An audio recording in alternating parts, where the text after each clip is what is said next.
কারণ 1 তারিখও মনে হয় নাই যে আমরা সবাই মিলে আন্দোলন করে এই যে ফ্রাঙ্কেনস্টাইন পদ্ধতিতে যিনি দেশ শাসন করেছিলেন, এটা ভয়ঙ্কর শাসক হাসিনার হাত থেকে আমরা রক্ষা পাব। সম্পূর্ণ আল্লাহর হুকুম। 5 তারিখে যখন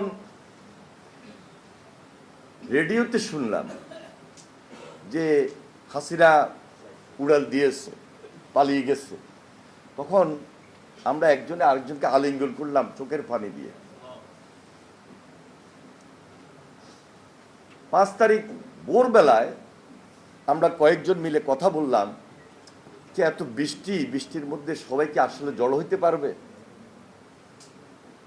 ঠিক 10:30 পৌনে 11টা যখন রৌদ্র দেখলাম, আমরা জেলখানায় বসে একটু আশার আলো পেলাম যে না, আমার ছাত্র ভাইয়েরা, দেশবাসী সবাই একত্রিত হবে এবং আজকে না হোক, আজকের কথা তো আর বলি নাই 5 তারিখে, যে কোনো সময় হাসিনার বিদায় হতেই হবে, কারণ সবাই ঐক্যবদ্ধ হচ্ছে।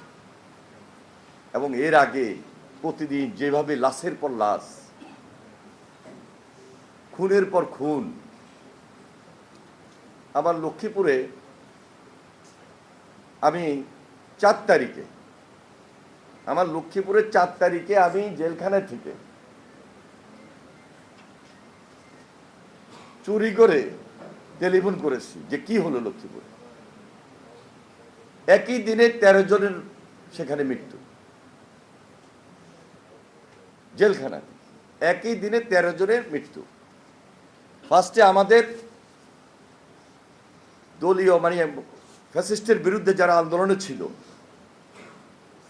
তারা হলো 8 জন, এবং এর পরবর্তীতে ওই যে গডফাদার তাহের তার বাড়ি ঘেরাও দিয়ে চারপাশে আগুন যখন জনতা লাগিয়ে দিল, ওই আগুনের মধ্যে পড়ে মারা গেল 6 জন কি 7 জন, সব মিলে 13 জন নাকি 14 জন, 13 জন সব।